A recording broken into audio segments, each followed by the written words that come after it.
Dalam nama Bapa dan Putra dan Roh Kudus, amin. Allah Tritunggal yang Maha Kudus, kami bersyukur di hadapan-Mu, karya agung mulai mempertemukan kami di jalur online ini. Berilah kami iman yang hidup, harapan yang kuat, dan cinta yang ikhlas. Semoga segala perkataan yang akan kami ucapkan dan segala perbuatan kami menyenangkan hati-Mu. Bimbinglah kami dengan Roh-Mu agar kami semakin serupa dengan Yesus Kristus Putra-Mu. Berkatilah keluarga kami dan semua orang yang kami jumpai pada hari ini. Semoga dalam pergaulan dengan mereka kami menunjukkan kebaikan seperti Engkau baik hati bagi semua orang. Santa Maria, Bunda Yesus, jagailah kami anak-Mu. Kemuliaan kepada Bapa dan Putra dan Roh Kudus, seperti pada permulaan, sekarang, selalu, dan sepanjang segala abad. Amin. Dalam nama Bapa dan Putra dan Roh Kudus. Amin. Salam. Salam kasih, damai, dan sejahtera. Tuhan memberkati, menyertai, dan melindungi. Posisi saya sekarang di Bandung. Jadi hari ini kita materi saja untuk tanya jawabnya minggu depan ya, Bapak-Bapak. Karena waktu saya terbatas. Baik. Materi hari ini kita akan membahas tentang Injil Yohanes bab 1 atau pasal 1 ayat 1 sampai dengan 18. Firman yang telah menjadi manusia. Pada mulanya adalah Firman, Firman itu bersama-sama dengan Allah dan Firman itu adalah Allah. Ia pada mulanya bersama-sama dengan Allah. Segala sesuatu dijadikan oleh Dia dan tanpa Dia tidak ada suatu pun yang telah jadi dari segala yang telah dijadikan. Dalam Dia ada hidup dan hidup itu adalah terang manusia. Terang itu bercahaya di dalam kegelapan dan kegelapan itu tidak menguasainya. Datanglah seorang yang diutus Allah, namanya Yohanes. Dia datang sebagai saksi untuk memberi kesaksian tentang terang itu, supaya oleh dia semua orang menjadi percaya. Ia bukan terang itu, tetapi ia harus memberi kesaksian tentang terang itu. Terang yang sesungguhnya yang menerangi setiap orang sedang datang ke dalam dunia. Ia telah ada di dalam dunia dan dunia dijadikan olehnya. Tetapi dunia tidak mengenalnya. Ia datang kepada milik kepunyaannya, tetapi orang-orang kepunyaannya itu tidak menerimanya. Tetapi semua orang yang menerimanya diberinya kuasa supaya menjadi anak-anak Allah, yaitu mereka yang percaya dalam namanya. Orang-orang yang diperanakan bukan dari darah atau dari daging, bukan pula secara jasmani oleh bangunan seorang laki-laki, melainkan dari Allah.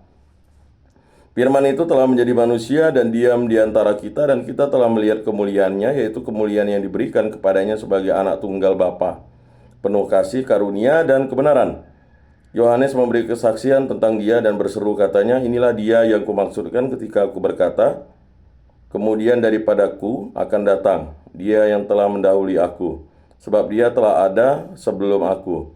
Karena dari kepenuhannya kita semua telah menerima kasih karunia demi kasih karunia. Sebab hukum Taurat diberikan oleh Musa, tetapi kasih karunia dan kebenaran datang oleh Yesus Kristus. Tidak seorang pun yang pernah melihat Allah, tetapi anak tunggal Allah yang ada di pangkuan Bapa, dialah yang menyatakannya. Demikianlah Injil Tuhan. Terpujilah Kristus. Semoga dengan mendengarkan Injil suci ini iman kita semakin dikuatkan. Bapak-bapak, saudara-saudara yang terkasih dalam Yesus Kristus, kita sudah merayakan peristiwa kenaikan Yesus ke surga. Kemudian dalam gereja Katolik itu ada novena Roh Kudus selama 9 hari berturut-turut. Ya, kita menantikan kedatangan Roh Kudus yang akan kita rayakan pada hari raya Pentakosta pada hari Minggu ini. Bapak-bapak, saudara-saudara yang terkasih dalam Yesus Kristus, banyak di antara kita menjadi Kristiani, kita tidak ingin atau kita malu akan, kita takut untuk menjadi saksi Kristus. Dalam Injil Yohanes bab 1 sampai di ayat 1 sampai 34 ini yang tadi kita sudah dengar dan baca, ini menjelaskan siapakah pribadi Yesus yang merupakan misteri agung dari Allah. Misteri agung itu adalah misteri cinta kasih kesempurnaan dari Allah yang diberikan kepada manusia, karena begitu besar kasih Allah kepada umat manusia sehingga dianugerahkan putranya yang tunggal untuk menyelamatkan seluruh umat manusia dan segala ciptaannya. Dan pada pesta Paskah yang kita rayakan sudah lewat 40 hari, ya, sudah sekian, udah 45 hari atau 46 hari tepatnya ini, ya. kita diberikan suatu keistimewaan yang luar biasa. Kita menjadi saksi Kristus untuk menjadi saksi-saksi iman yang nyata. Maka dalam hidup kita itu kita harus beriman, berdoa dan membaca firman. Kita harus duit, doa, usaha, iman, dan tabah. Ya. Dalam beberapa kali pertemuan sebelumnya, beberapa tahun yang lalu saya katakan kita ini harus duit. Yang kita pakai adalah duit rohani. Duit jasmani itu untuk hal dunia, tetapi duit rohani itu kita harus pakai untuk kita menghadapi ya diri kita sendiri, hawa nafsu kita, menghadapi dunia dan menghadapi iblis. Apa itu duit? Ya, doa dan firman. D-nya itu ya, beriman, ya kan? Berdoa dan membaca firman. Ya. Jadi D-nya itu doa dan firman. U-nya itu apa? Usaha ya dan pelayanan yang baik dan benar. Ya. Kita melakukan kebaikan sama seperti Allah baik. Dan juga kita melaksanakan perintah Kristus. Itulah kebenaran. Kemudian ya, I-nya iman dan takwa. Kita diberikan iman untuk bertakwa kepada Allah Tritunggal yang Maha Kudus. Ya. Kita harus bertakwa kepada Yesus Kristus. Takwa itu adalah kesetiaan. Takwa itu adalah kemurnian, kesetiaan ya, yang ditunjukkan atas pikiran, perkataan, perbuatan kita sehingga kita menghindari kelalaian. Kemudian T, tabah dan setia ya, mengikuti jalan salib Yesus Kristus. Nah, itu merupakan suatu hal yang harus kita laksanakan. Barang siapa ingin mengikut aku, hendaknya dirinya harus menyangkal dirinya, memikul salibnya dan mengikut Yesus. Bapak-bapak, saudara-saudara yang terkasih, akhir-akhir ini kita selalu menjadi pribadi yang mungkin cenderung imannya meningkat atau imannya turun atau bahkan imannya mati. Diakibatkan apa? Karena tadi ya, kepatuhan, kesetiaan kita kepada Tuhan Allah itu hanya kita tunjukkan bukan dengan pertobatan yang sungguh. Bukan kita memohon rahmat pengampunan. Kita hadir di tempat ini kan seharusnya kita memohon rahmat pengampunan, belas kasih Allah, kerahiman Allah. Bukan menjadi pribadi yang cenderung apatis, egois, masa bodoh, ya. Apalagi kita datang di tempat ini hanya untuk menjadi pribadi yang hanya ya mendapat ya penghargaan dari negara.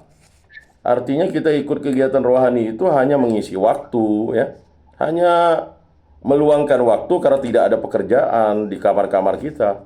Tetapi kita mengikuti kegiatan rohani itu karena ada kuasa Yesus Kristus yang hadir dalam diri kita. Kata Rasul Paulus atau Santo Paulus katakan, bukan lagi aku yang hidup dalam diriku, tetapi Kristus Yesus. Bagaimana kita dikatakan hidup dalam Yesus Kristus kalau kelakuan kita masih jahat, masih dosa, ya, masih melakukan pelanggaran-pelanggaran, masih melakukan kepicikan, ketamakan, ya kita akan semakin jauh dari Kristus Yesus. Dan kalau kita semakin jauh dari Kristus Yesus, kita tidak akan melakukan kasih. Kasih yang sempurna itu adalah mengikuti jalan salib Yesus Kristus. Bukan hanya kemanisan yang dinikmati dari mengikuti Yesus, tetapi juga kepahitan. Ya, karena jalan salib Yesus Kristus itu ditempuh dengan namanya jalan penderitaan, wafat di kayu salib, ya, dan mati, ya, dan bangkit pada hari ketiga. Nah, kebangkitan itulah rahmat pengampunan yang diberikan kepada kita. Untuk itu, marilah kita bertekun dalam Kristus Yesus dengan berdoa dan membaca firman. Khususnya untuk umat Katolik, ya, dikhususkan pada bulan 5 ini adalah bulan Maria, bulan doa bersama Bunda Maria. Bukan kita menyembah Maria, kita menghargai Maria karena Maria dipilih Allah ya untuk melahirkan Sang Juru Selamat. Tanpa ada Maria ya, tidak akan ada Juru Selamat lahir ke dunia ini. Maka tidak mungkin ya Allah menjadi manusia, sabda yang menjadi daging itu lahir pada perempuan yang tidak kudus. Karena dia dikuduskan oleh Allah semenjak dalam kandungan. Karena Allah itu membentuk buah pinggang kita, membentuk jari-jari kita, membentuk diri kita di dalam buah rahim kita. Tetapi Kristus itu memberkati. Ya, maka Bunda Maria adalah tabernakel dari Allah sendiri. Nah, makanya pada bulan Maria ini marilah kita berdoa rosario, ya, di mana kita harus bersemi hati kita. Kalau kita menjadi pribadi yang hanya acuh tak acuh, ya congkak, sombong, ya, tidak mau mengampuni, tidak mau mendengar, tidak mau patuh, tidak mau doa, tidak mau membaca firman, ya, kemudian tidak melakukan usaha dan pelayanan yang baik dan benar, ya, kemudian tidak memiliki iman dan takwa yang sungguh, tidak melakukan, ya, jalan salib Yesus Kristus, tabah dan setia dalam suka dan duka, untung dan malang, sehat dan sakit mengikuti Yesus Kristus. Akibatnya kita menjadi pribadi yang buta rohani. Nah, Bapak-bapak, saudara-saudara yang terkasih dalam Yesus Kristus, menjadi pribadi yang setia itu berarti kita harus cinta. Cinta itu melahirkan tanggung jawab, kewajiban, dan kesetiaan.